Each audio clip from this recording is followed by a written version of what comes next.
नमस्कार दोस्तों, हमारे YouTube चैनल पर एक बार फिर आपका स्वागत है। मध्य प्रदेश अति शिक्षक भर्ती को लेकर आप लोग के लगातार बड़ी संख्या में कमेंट हैं।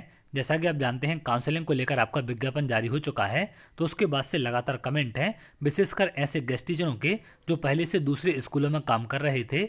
तो उन लोग के लगातार कमेंट हैं कि क्या sir guest teacher school choice filling की प्रक्रिया में भाग ले पाएंगे या फिर नहीं ले पाएंगे, या सिर्फ ऐसे अभ्यर्थियों को मौका मिलेगा जो कहीं पर गेस्ट टीचर के रूप में काम नहीं कर रहे थे। क्योंकि जो आपका विज्ञापन जारी किया गया है उसमें जो आपके पहले राउंड की काउंसलिंग है उसमें ऐसे अभ्यर्थी भाग ले पाएंगे जो पहले से किसी न किसी स्कूल में गेस्ट टीचर के रूप में काम कर रहे थे। तो अगर उस स्कूल में आपका पद खाली होगा तो पहले प्राथमिकता के आधार पर उसमें काम कर रहे गेस्ट टीचरों को मौका दिया जाएगा।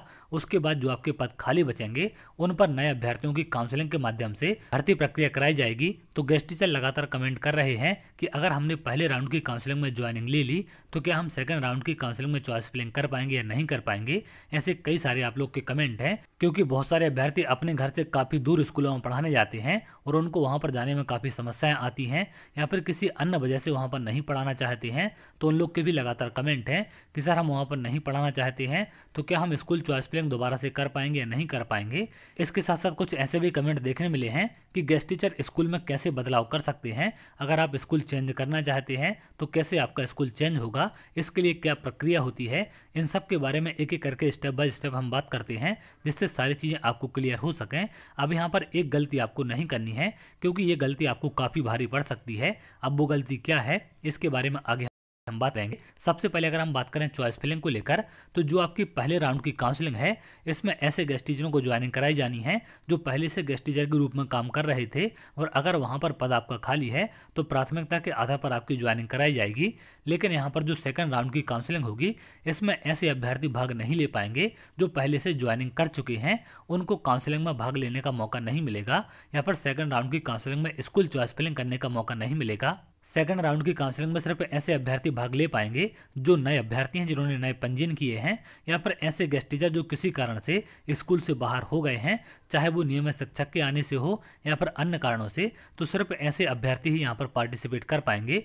पहले राउंड में गेस्ट टीचरों को मौका मिलेगा और सेकंड राउंड में नए अभ्यर्थियों को। अब यहाँ पर कुछ अभ्यर्थियों के ऐसे भी कमेंट आ रहे हैं कि अगर हम स्कूल में बदलाव करना चाहते हैं या फिर हम चाहते हैं कि हमें उस स्कूल में नहीं पढ़ाना है, तो कैसे हम काउंसलिंग में भाग लें, इसके लिए हमें क्या करना पड़ेगा।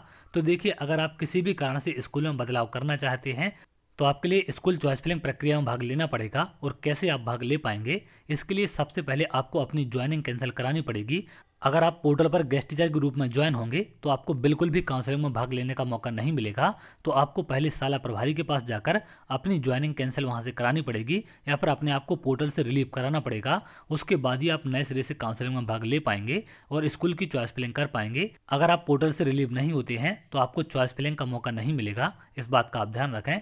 लेकिन आपको जबरदस्ती चॉइस फिलिंग में भाग नहीं लेना है।